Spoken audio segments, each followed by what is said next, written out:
You're watching WRKM Channel 22, number one in the region.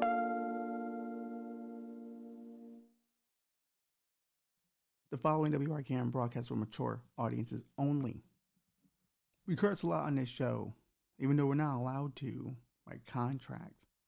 And YouTube is now kind of making it difficult to get seen the algorithm if you curse a lot. So we'll probably end up having to bleep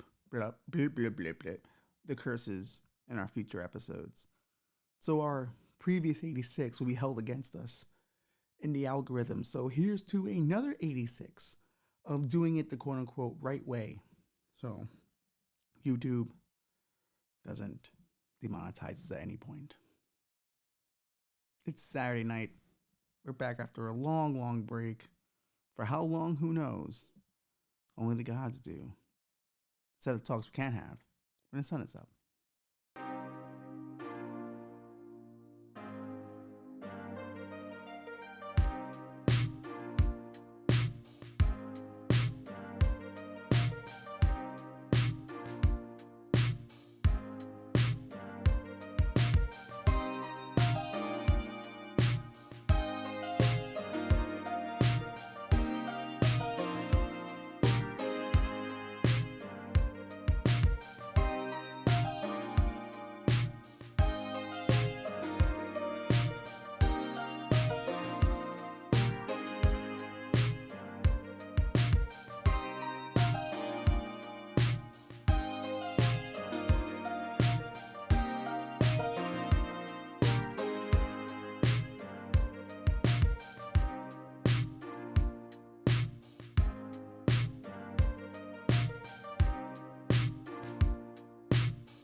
Good evening.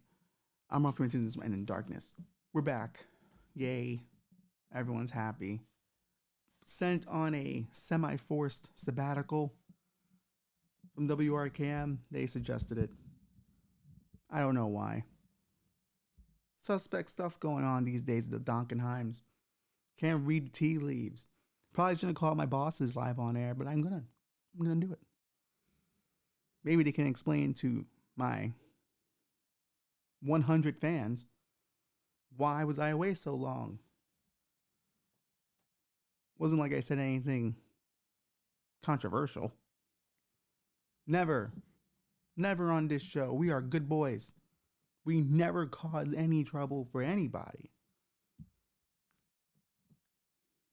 Though Bobby still chooses to remain faceless on this show because of some of the things we do say on here. That doesn't mean we are bad guys. We are good guys talking about bad subjects. That will hold up in court, I think. Possibly. But I'm happy to be back because I've been thinking about this idea for a little bit, and current events have brought it to the forefront. And I was just thinking about, how I grew up. A kid like me, growing up in the projects, and you always wonder about the world around you, the country around you. How did it happen? Who's in charge? Who are the movers and shakers? How do you elevate beyond your circumstance? Who has dictated your circumstance? What outside entities have done such things to you without even knowing it? Who have screwed you before you even born? Didn't think about that a lot when I was a kid. But kids like me, your only hope really was to read books, watch History Channel, and get really nerdy with it. And that wasn't fun for everyone else. Everyone else was deeply into anime. I was, but not as much. Everyone else was into cool shit like Jordans, who won the NBA Finals, and to be fair, who won the World Series. Bushwick was a big Puerto Rican, but also baseball town, but probably because of the Puerto Ricans. But that's how it was, Did you catch the new Dragon Ball Z? Kinda. I kept up. I know what's happening.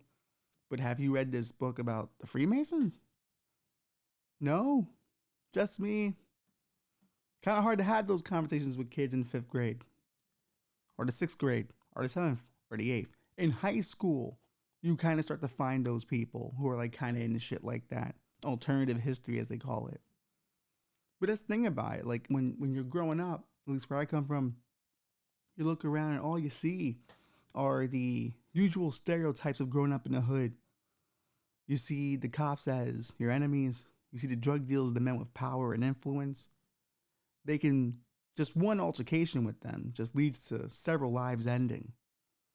One sell from them, or one gain of a customer, could lead to several lives ending as well. The crack epidemic. Once one member of the family got on crack, that spread. And that's, in a weird way, power and influence. It's power and influence. The power to change a neighborhood and turn it upside down. For me, like that's where it was. It was very local. It was my local hustler, my local gangster. The police had to deal with every day. The local alderman who's doing business with the gangsters, you know? You'd see these little, it would be municipalities of power, in a sense. Is that the correct use of the word? Shut up, Bobby. That would be the word that comes to mind. I could be wrong. Institutions of power. Let's try that instead. So I sound less like a moron. Why are my words escaping me? They just do. It's a powerful subject to me. My own life. Who knew? But anyway. But you imagine that, you kind of try to imagine why things are the way they are. And through reading books in history and just studying how societies are built, particularly the one you're living in, you realize, it's just a transfer of power between mutual parties who tend to dig each other, who tend to think, hey, you're all right. I like you. Same face, same race. That's fine with me. That's fine with me. I'll transfer power to you. I can trust you. Can't trust the black and browns, but I can trust you. That's how it's always run, it seems. And then you have like these secret societies like the Bohemian Grove that we talked about in our first episode, the Freemasons, you've got Skull and Bones, you got all these institutions that have long existed in this power transfer situation. Alumni give it to alumni, their children get it, their children get it. Every now and then they bring in a guy who doesn't necessarily fit the mold so they can feel good, a charitable admission into the group. Because you have to have a poor guy in your crew. They tend to be the funniest guy and the one who can get you into lots of hijinks because they've had to learn how to do it. Who's going to teach you how to drink or smash Bud Ices at 1 a.m., chugging them hard, even though they're probably the worst beer you can have, but they cost $1. That's the beauty of having a broke friend. And they're high percentage, oddly enough. They were like 5, 6, probably 7 at the time when I used to buy them.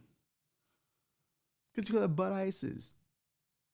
No rich man's drinking Bud Ices. They're drinking Miller, the champagne of beers. But when you're trying to get drunk cheap and fast, you go Bud Ice. Write that down. Not children, but I don't want to be feeding into underage drinking.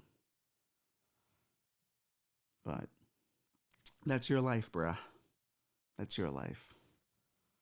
I don't make no judgments or no qualms. I can always want to be the broke friend of rich friends. I can make them cool like in all the movies, right? Like, oh, here comes the guy from the streets to infiltrate this lofty institution. He knows people. He makes friends quickly. And he also happens to be brilliant. Well, why not? The brilliant part was always difficult for me, but the other parts I did nail. I did have the social tools. And that's what you have to do to rise up in society. And when you're thinking about these institutions of power, you're like, wow, like these dudes have like secret handshakes, secret codes. They call each other weird names. They do weird rituals. They wear weird robes. That sounds fun. I want to be involved in that. And of course, it sounds satanic when you first think about it because you grew up Catholic. So you're like, I don't know. Am I worshiping the devil if I go full Illuminans? Maybe. Will God understand? I hope. That's the best thing about being Catholic. There's always that, anointing of the sick. You're good right before death. Or you just ask for forgiveness. You get it. It's a good cop out. God's a good man. He knew humans need a cop out. I love me a good cop out. And these guys go to the best schools. They come from the best families. And every now and then you do have a lottery guy. But to be that lottery guy, to have that lottery ticket printed for you to get into the Illuminati, you got to start early. And that was the one thing I didn't do. I didn't start early. Like the kid who would get in to these secret societies today from my neighborhood, he'd have to be like straight A's to jump, never missed a day of school, always proper attendance, every possible citywide test passed. He's got to clear the boards. He has to put up Michael Jordan academic numbs that I am incapable of doing. I'm not a good tester, but I'm a good student for everything except math, which I would think in society, math might be a little important. How else will you divide and conquer the planet if you don't know how to do it with math and pie charts? But that becomes the motivation. You spend every waking night, every waking hour. Jesus, where are my words? You've been away too long. Can't do that. But you spend every waking hour doing this shit. Studying, trying to be the best, because you realize the power structures around you are so local and so small that they're minuscule. They only matter to you if you're in that environment. And you kind of develop the Jack Nicholson philosophy of, I don't want to be a product of my environment. I want my environment to be a product of me. And that's when you realize that's true power. That's real power at the end of the day. And everyone else, they have little pockets of power. Like the local hustler has a pocket of power where he sets the standard of how crimes will be committed, who's doing deals with who's allowed to live, who's allowed to die, whose block this is. He's essentially holding up an ecosystem. Now, of course, some would say that's not an ecosystem.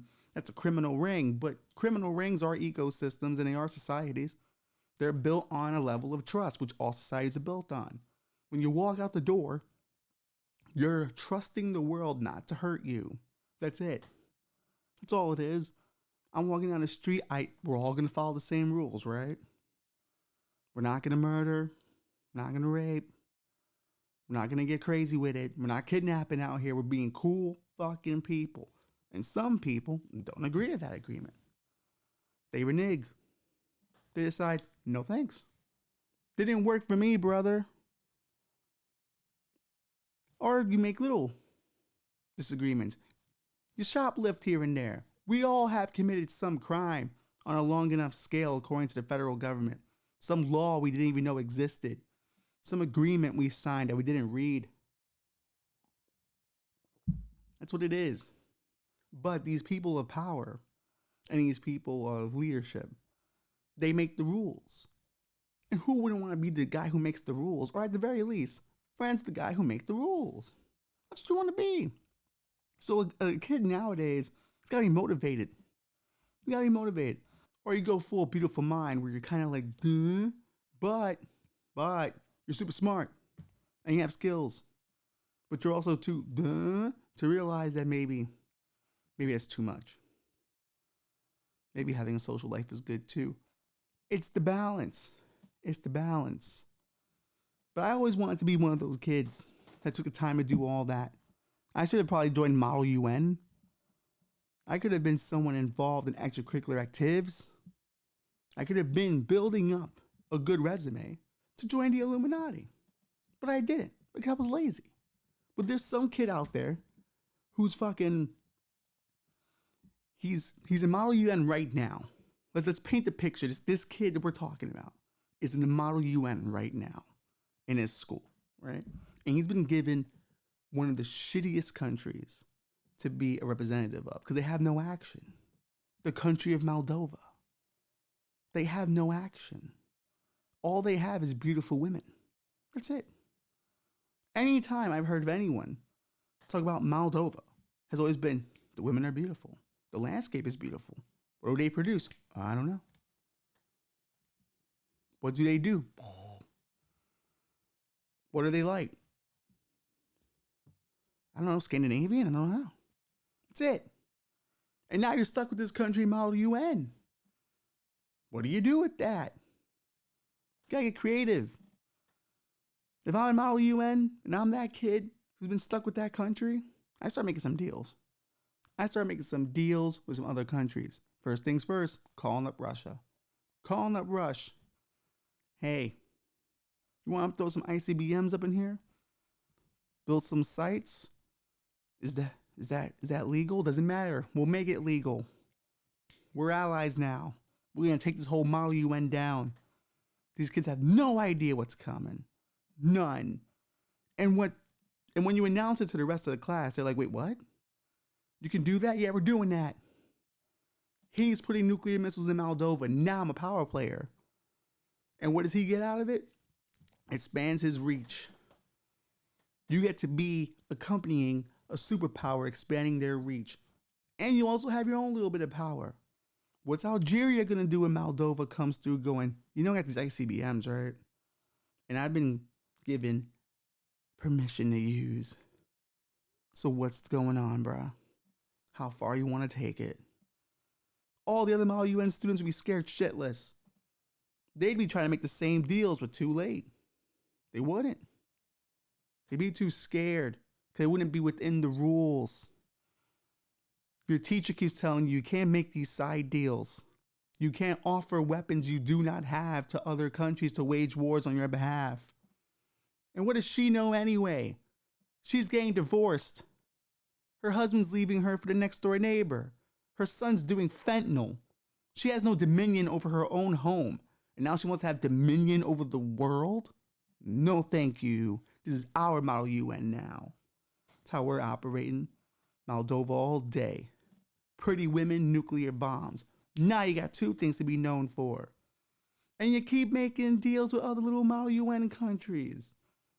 And she's at this point drinking herself to death anyway, so she's not even going to notice. Just get the grade. Get an A. Develop your deals, your deal-making abilities, because that's what's going to get you up the ladder of power. That's going to get the ladder of power. Take it one step further. Make it a little bit more fun. The kids that are playing Algeria and Chile, get them to declare war on one another. Go to both of them and go, you know what I heard? This dude said, you straight buns, that you ain't gonna do shit if he slaps you. What? Yeah. I was like, Chile, you gotta relax. Algeria is cool. Nah, fuck Algeria. All right. And I told him, I'm gonna tell Algeria, because I don't think that's cool. You tell the same thing to Chile. Now those kids are fighting the Mal UN. They're declaring war, making crazy speeches at one another. You now got a little bit of a conflict. Two countries that would never fight are now fighting, even though, to be fair, I don't even think the real countries have the war capabilities to carry this out. But that's not the point. The point is you made it happen by simply playing both sides, by taking your position as Moldova next to big time Russia, the best buddy, and now you're creating foreign policy. You're dictating it, all because you got a couple of ICBMs. That's it. That's all it takes. Now the girl who represents France, she's kind of interested in you. She likes your moves. She likes your power. She likes how you're handling yourself. You're not being cocky about it. You're being in the shadows, and she's clocking game. She knows what it is to see a man with secrets. Her dad has a ton of them. He's got a secret family. He doesn't know that she knows, but she knows. And she keeps it quiet. Why? Because he buys her whatever she wants. She knows the rules of the game. Low level game though, because that game does end. Eventually you will be 18 and you'll have to figure out your own way to make money. But for now, she's playing a very good temporary scheme and you respect it. Because to be fair, even your Model UN scheme is a little temporary, isn't it? Because you're just one step closer. You're one step closer. And people go, wait a minute. Aren't you dating a country that's in NATO? How are you going to square this with the rest of the model NATO? Fuck the model NATO. We do what we want with Moldova. That's what we... Have you seen this button? I press it, things go bye-bye. That's it. Simple as that. You start picking up these little lessons you saw from the drug dealers back in the day. And you go, wait a minute. That's how simple it is. I got a gun. You don't. What we doing? That's it. My favorite line from Bulwark Empire season 3. I believe it's Bobby Carnival. I forgot what character he plays. But he goes, you got a gun? I got a gun. Everybody got guns, but not in Model UN, dog. Because they're playing by the rules and you're not. You're making the most of your time. You're playing the field. You're using your girlfriend to soften your image. France is now softening Moldova's bloodlust image. And they're like, all right, he must be cool. She's cool. She seems nice. If she's dating him, I mean, he must have some kind of quality. And the truth is, you don't. You don't. You're mysterious. You barely want her around in the first place. She's really just there for the physicalness you need to experience while through high school, so you don't enter college being sexually awkward. And she knows the game because, once again, her dad, secret family. So she's aware of how these games are played. But you might have a future. So this is her first investment. You know what I mean? This is her first investment into a possible future for herself. This could be next stage stuff. Do you see the picture I'm painting here? Now, I'll be Moldova, kind of being the mouthpiece for model Russia. You got the other countries going to war. Let's take the stakes up a little higher. Let's talk to the Chinese, model Chinese, which is oddly being represented by a Latino kid in Model UN, which who knows nothing about China, who just knows China's big, and he's just there to try to muster up some kind of extracurricular for his eventual college essay. So he's not invested, so he's down to do whatevs. The only thing he asks is that he too get some ICBMs on loan. And guess what? That's totally fine because China's got their own. So now what you can do is go, hey, you want some of the good stuff from Russia? Give me some of your old shit. I'll take that. Now you've got double nuclear armament, Moldova. Look at you. From your only export being fine women, now you're just the ICBM fucking capital of the earth, ain't you? Model US doesn't really care because Model US is kind of, Let's just say Model US is a little special needs. It kind of has no idea what's happening at all times in Model UN. Every club you have to go, you hear that, America? You're with us now? Yeah. Nothing gets in, nothing gets out. That's Model America. So while you, China and Russia, you're doing some wars, you got a whole thing going on. You're building coalitions. You're learning how to build friends and make enemies. But you're making the right enemies because what's the rest of the world going to do? You got China and Russia. You got two superpowers, not one. Because just one, anyone can fuck with you, really, because everyone has a superpower in their pocket when you think about it. All of Africa now has China. South America technically has America due to, what was it? It wasn't the Marshall Plan. It was the Monroe Doctrine. See? I remember some shit. So technically, if something goes wrong in South America, we have to pop up. But will we? Will we? I don't think so. We don't really pay much attention unless it's a government we don't like. And when it's a government we do like, we just don't pay attention at all and just go, okay, go terrorize those people. Just, hey, just keep exporting stuff to us. That's all we ask. You can decimate your own people. You can throw some journalists in jail. But the day those resources don't come in. But Model US has no idea this is happening. He doesn't. He's got a power position he doesn't even know how to play. Because guess what? He's resting on his laurels. He's been passed his entire life. No child left behind's benefited him. He just getting pushed up. So he doesn't have to try for anything. Everything's gone his way. Hasn't been like that for Moldova, though. And that's why you caught him sleeping. And that's why all of Model UN now is at war with one another. And now you realize one thing. It's fun to make a war, and it's fun to influence a war. It's another thing to maintain it. Start a war economy, if you will.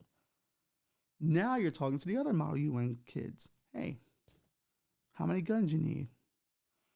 Oh, we can use a couple of thousand. How about this? I'm going to send you 40,000 on the cheap. Model Russia got that taken care of. But you're going to need some missiles. I got China for the processors. What are we doing?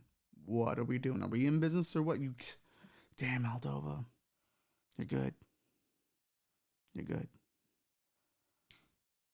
Making deals. Destroying the planet. Making deals. Destroying the planet. That's what you want to do. You learn a valuable lesson in Model UN. People want to be liked by people who can do them favors. They always want to feel like they have a guy. Everyone loves having a guy. Oh, you need that? I got a guy. People like to be useful to other people, for the most part. Because deep down we have our own interest. We want something in return always. No deed is ever done nicely with no idea of a return. There will be a return. Maybe not today, maybe one we haven't thought of yet, but there will be a return, and it will be expected to be a return. Get what I mean? All right. I hope you do. Hope you do at home. But that kid's probably, after he's done terrorized Model UN, he's going to graduate high school. Top grades, top honors, valedictorian. But now this fictional child goes on to Yale. Why? Because secret societies are there. The old guard, the ancient eight. One in particular. One they made an amazing Joshua Jackson movie about. Skulls. It's a good movie. You should probably check it out. Now, all that work you've done in Model UN, terrorizing everyone, destroying their lives, hopefully you got to see some fights, some blood. You're now in Yale political science major. You're killing it. And everyone likes you. Why? Because they don't know you still. They don't. You're a mystery still. You mirror people. When people talk to you about things, you repeat the last thing they say and they continue. For instance, someone goes, I went to Carvel the other day and the machine was broken. The machine was broken? Yeah, the machine was broken. And they go on 5 more minutes talking about how the machine was broken. They think they had a great conversation because they felt listened to. Oh, this person's listening to me. I can unload all this information. But what you just did was save yourself from not having to say anything and continuing to be a mystery. That's going to help you. It's already helped you this far. It's going to keep going. This is how you start building power, extracting information, saying very little of substance, but getting the substance out of other people. I do it all the time. Not because I'm looking to be an Illuminati or an intelligence agent. I just don't have much to say sometimes. So I got to survive some conversations with everyday strangers. You mirror their movements a little bit. You mirror their final words. And you just nod and go, interesting. Interesting. Hadn't thought about that before. And that little, haven't thought about that before, pays dividends. Big time dividends. You do that like 3 years in the college, and guess what? You're learning shit. You're watching people their first time away from home. You're seeing their drinking patterns, their drug patterns. You're seeing how much they give a shit about getting laid and how they do so much with so little money, or who's got money. So now you can clock who to rob later. But that's the game. You're in different zoos your entire life. and you're just watching creatures evolve. I always looked at things anthropologically. Is that the word? Who gives a shit? But that's how I live my life. Always watching people. Why do they do the things they do? Why are they operating like this? This looks interesting. Why are they cheating on their wives with their best friend? That seems weird. I want to investigate that. Why is this woman selling her child for crack? How good is this drug? Where does addiction begin? I want to investigate that. But you're doing it at a lower level in college, even though some people do develop a pill habit in college. No judgments here. But I do know of a case of someone who started pills very early and they haven't come back yet. You always hope that they would run that to the ground and do something else more respectable. But no, the pills are where it's at. And I can see why. You have a little thingy, a little case, and you so it's kind of a nice sounding thing. And when you're bored, you make music with it. You know, I get it. I get it. Pills not my high, but that's cool. That's what you're into. But first things first for this kid, he's going to have to dump his high school girlfriend. He can't have her. You can't have her. She's going to weigh you down. You're attempting to go into Yale and infiltrate one of the biggest secret societies. You can't have a girlfriend for that. And to be fair, she served her purpose. You're no longer in Model UN. You're in the real deep water now. If you are going to date someone, you need someone within the vicinity who serves a purpose.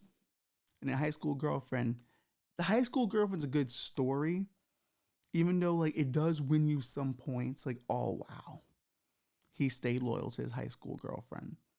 He's thinking about her. Oh, he's got to go. And it's just a good excuse. I got to go. I'm going to video chat my high school girlfriend. Like, it does make sense. It does make sense that you're still dating a girl you dated in high school when you're in college. It's a good excuse. Use it. It gets you out of social situations. It also buys you sensitive points. Sweetie points, as we used to call them here. You're a little sweetie. Look at him as a little sweet girlfriend.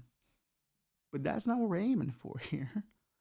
We're aiming for the higher echelons of power. Dump that bitch. She's got to go. And she's not a bitch, but like, I don't know how else to put it. You gotta get rid of her. Time to upgrade. You're going to Skull and Bones. Or at least you're trying. So you spend 3 years in Yale just trying to be that guy. You go to lectures. You go to all the extracurricular activities. You hang out with the right political students. You know who's friends with who. You're clocking who hangs out with who. Who gets tapped, who doesn't get tapped. You know the deal. Eventually your time comes. Now you're tapped in a secret society, bruh. They tap you because guess what? Your grades are fire. Your social skill is insane. And now everyone's like, I want to hang out with that guy. But they can't nail you down on politics, can they? Because like I said, you're flexible. You muddy the water. Your political thoughts are always surprising, but yet so welcoming. Your whole philosophy is quite simple. Hey, freedom, am I right? And people can dig that because it's two ways looking at it, right? When you're a freedom guy, people go, oh, I can do whatever I want with this guy and he'll support it. Or the other side, I can get him to see the guardrails. I can get him to see why we need a bit more laws and police stating. That's the key. And that's fine. That's fine. Let them think that. That's not your end game, bro. This is the long game. Let them think whatever they want. But one thing I do like is you're from the hood. You're cool. You know the best music, got the best style. And for all the white girls, you're different. Worked out for me. Works out for a lot of minorities in white places. You get to be different. You get to have a different perspective no one else has. Which you can easily abuse, to be fair. Like, I've abused it several times. I've used, before this was even a thing, like lived experience. I used to use lived experience all the time to win arguments. When I was no longer interested in having the argument, You toss out lived experience, you can't lose. Who's gonna argue with a poor Latino boy from Bushwick? Nobody. Not when it comes to an issue like race. He looks like a dick. So I abused it because I needed to get that little piece of power. I need to be seen as an expert, and I refuse to be challenged in that moment. But eventually you get tapped for the big time. Now you're in the secret society. Congrats. All this time you've been reading about how these guys steal skulls, steal tombstones of famous people. They have all these weird, sick rituals. And if you survive this, you're a power broker. You're hanging out in the CIA. You're a president declaring wars in other countries. You're a CEO making millions while your workers are being exploited. You're getting access to inside trading. Everywhere you go is none but influential people. You don't influence the entire world, but you influence a small part of it. You certainly have enough money to influence your part of the world you came from. Now you're becoming a power broker. If you can survive your time in the secret society. But then you get there and you fucking find out it's gone woke.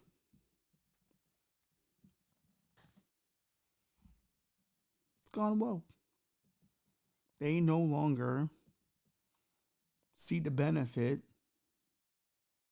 in being a mostly white, conservative power broker factory. And your goal of being the one minority they let in so you can control your space and get exclusive access, it's over. Back in 2009, Skull and Bones had a diversity initiative. I believe in 2020, they brought in their first non-white class. And now you're like, damn, that's cool, because you get to get in. But you don't want to do any of the wild stuff no more? Like, we're not learning how to blackmail? We're not learning how to sit, rich guys and how can we scan the system? We're just hanging out, doing activism? It's fucking whack. If you want to do activism, you just join a fucking hippie circle, but this is Skull and Bones. You're not drinking no more? You're not doing drugs? But where are the sexy ladies that we would bring in from all over the college? What happened to all those parties I saw on the social network? We don't do that no more. No weird rituals, no hazing. The fuck's going on here? You didn't fucking spend your entire life learning how to scam, lie, deceive, destroy to fucking get into a secret society that's fucking sunshine and rainbows? No. It's Skull and Bones. And now they're fucking focused on activism. That's horse shit. Let me tell you something. I have long held the belief that true equality will come when our trash and white trash is the same. How come when black and brown people join secret societies or get anywhere, it always has to be a positive thing?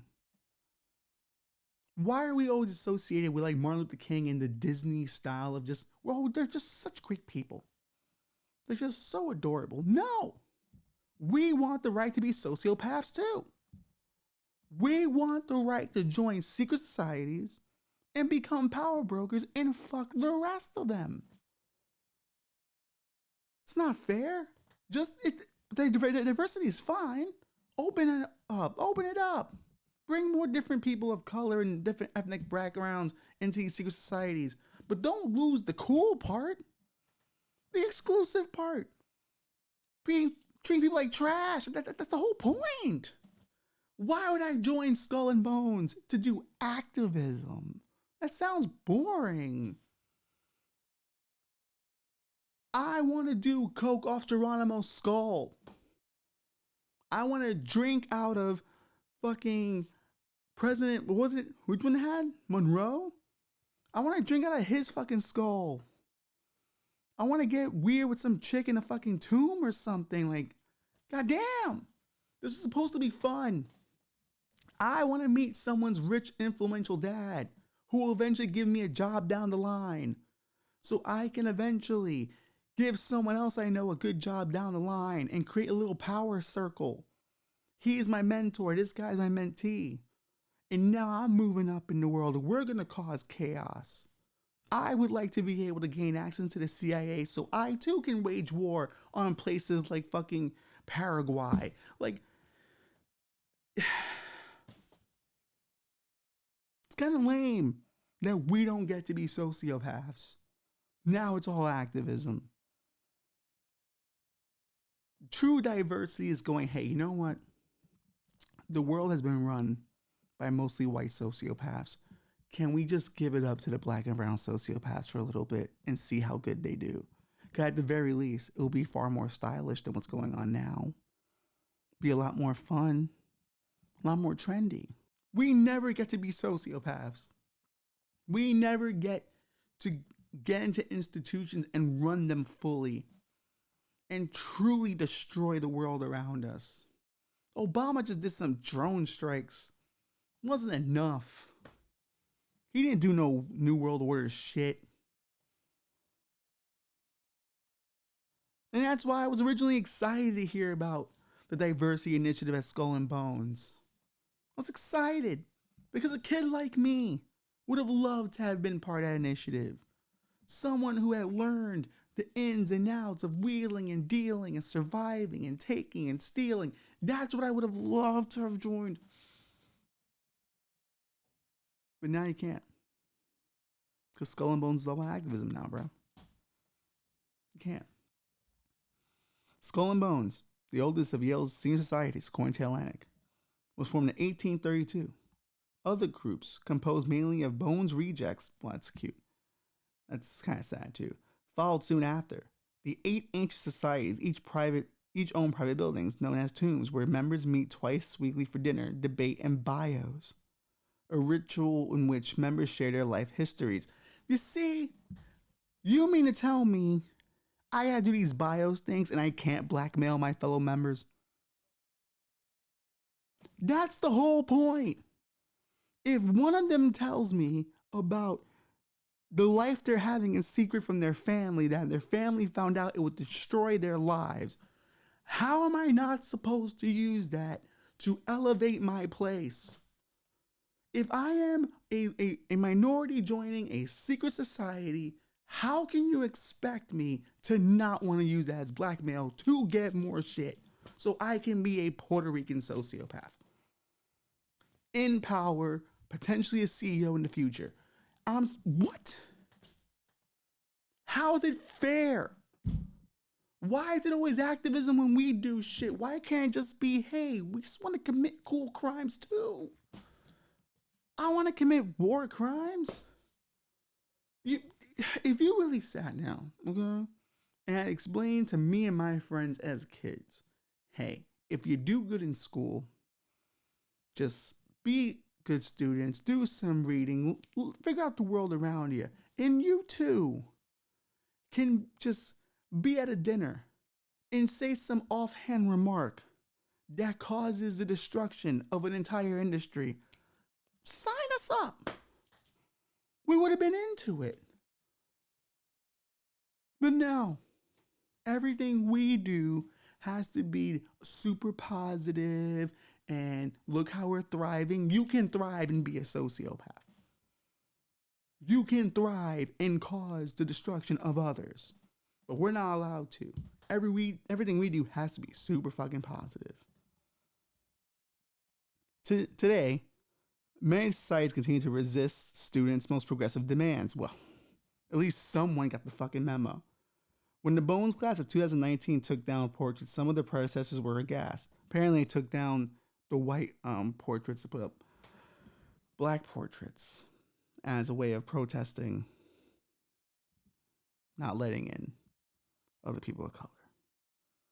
But they called it bad manners, according to the alumni. This alumni graduated in 1960. Now, given the society's former members were overwhelmingly white, he argued, it didn't make sense to criticize Skull and Bones for accurately portraying its own legacy. The historical protest was silly. Well, okay. The Bones board tried to appease students by putting up photographs of non-white alumni alongside portraits. This year, the former board member told me the board will unveil society's first portrait of a black alumnus. Well, that's something. And they've also agreed to rename the Colony Foundation. Well, okay. That makes sense. But still, I have not heard one thing that leads me to believe we're still involved in secrets. Reports of alumni student schisms within Yale's secret societies are nearly known as the old societies themselves. Every decade or so, especially when a member of the Bush family runs for president. George Bush was a member, or George H.W. was a member. Opinion writers argue the left-wing students have trampled the values of sustained societies. To make it easy, that makes it easy to miss a much more significant shift within these groups.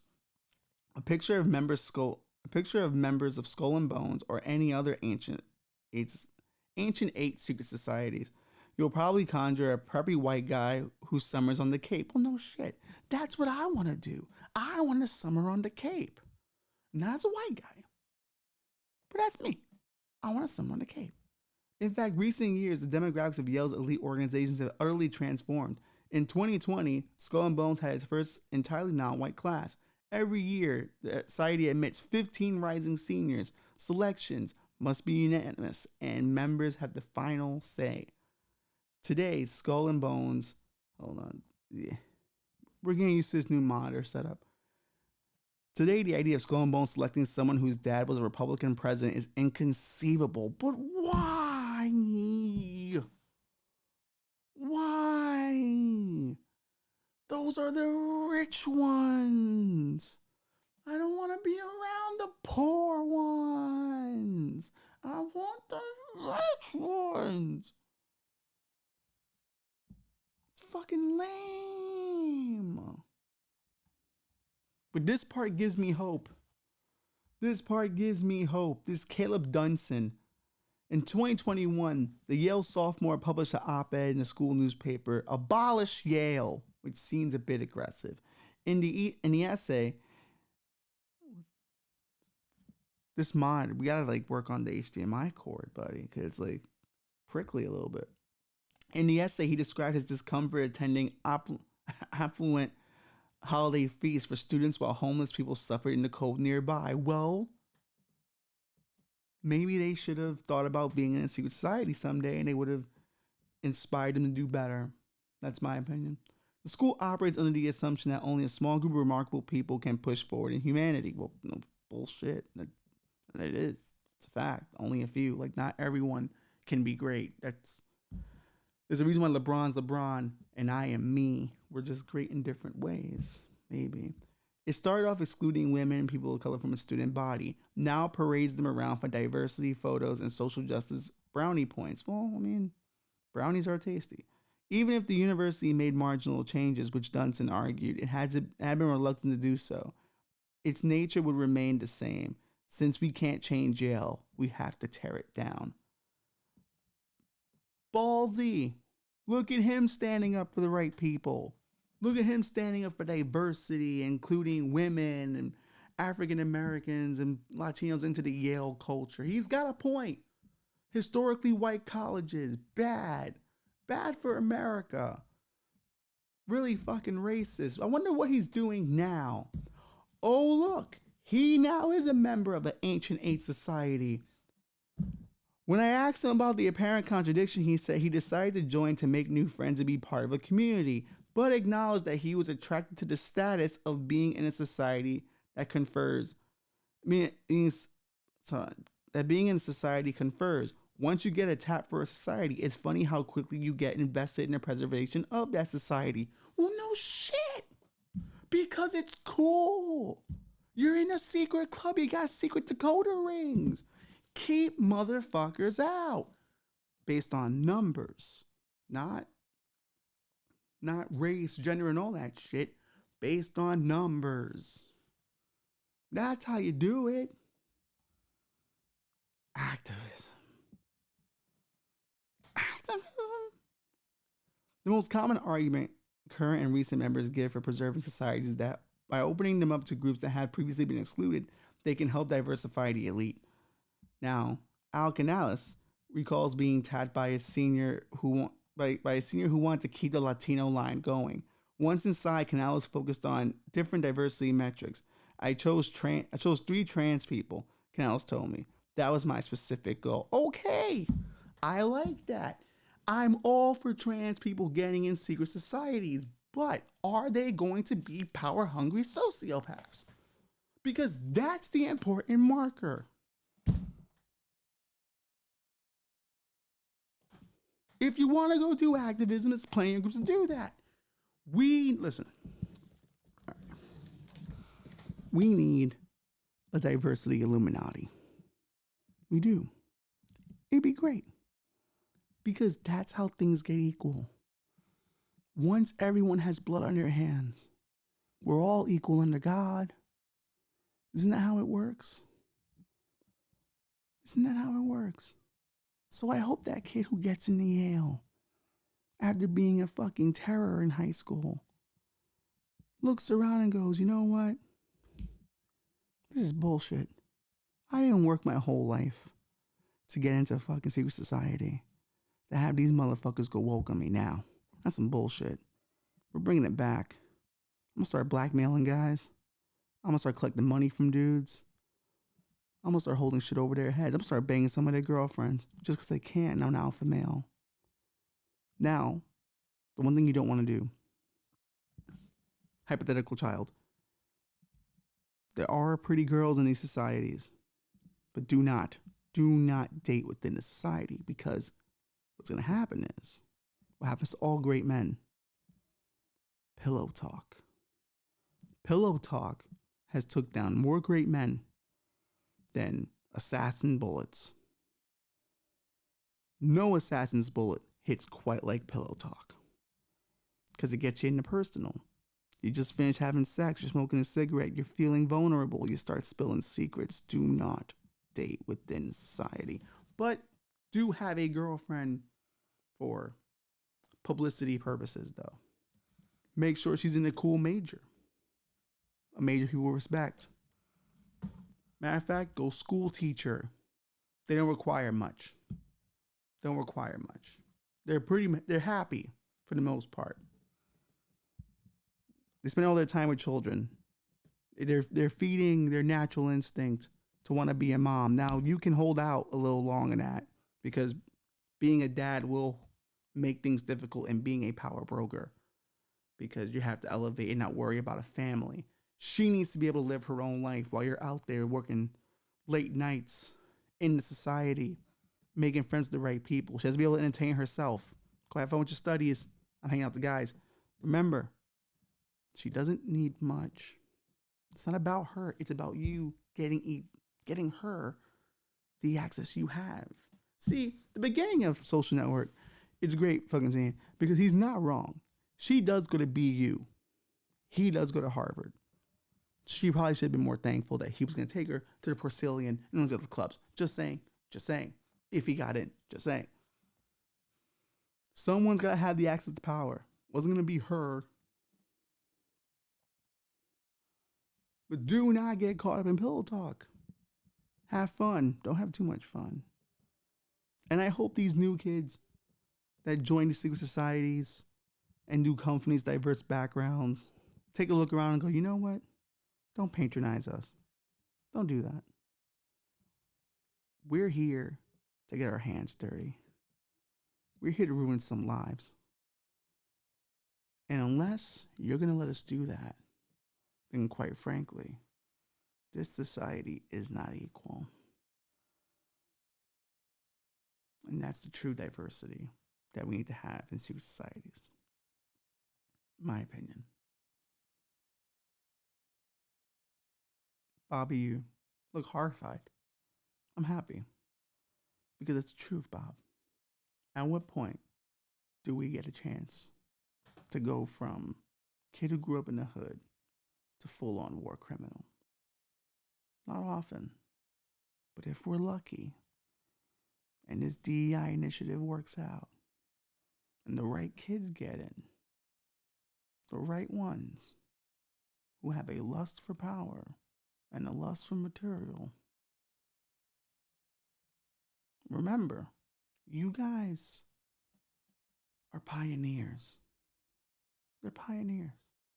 These new power status obsessed sociopaths are like the Martin Luther King of warmongers, the elite.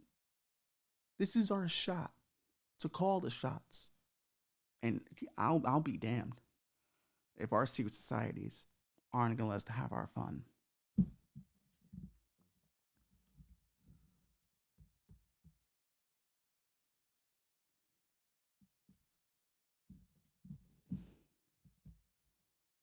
That's what I got. That's what I got. Live for me and my dreams. The dream I always wanted. It's our time. It's our time. Settle into it. Don't feel bad about, doing things the way they used to be done. There's a reason why those people are successful. Because they're assholes. And it's our time to be elitist assholes. It's our time. I, too, want to be involved in weird sex rituals that are probably videotaped. That more than likely have me blackmailed. But guess what? I'll just blackmail them right back.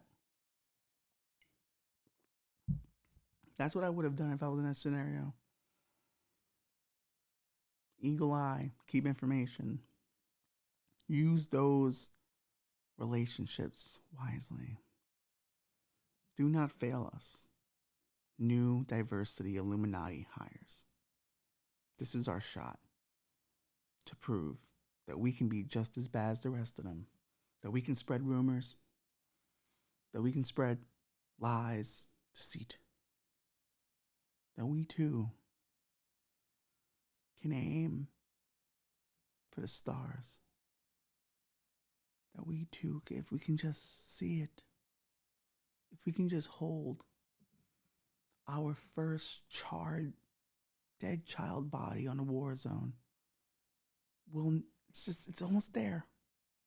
We just gotta grab it and take it. This is your moment. This is your moment. And I'm thankful to Skull and Bones for opening the doors for more diverse people. Because we've always wanted to be the ones in power. And deep down, we've always wanted to be the ones causing the havoc. And now we get a chance to.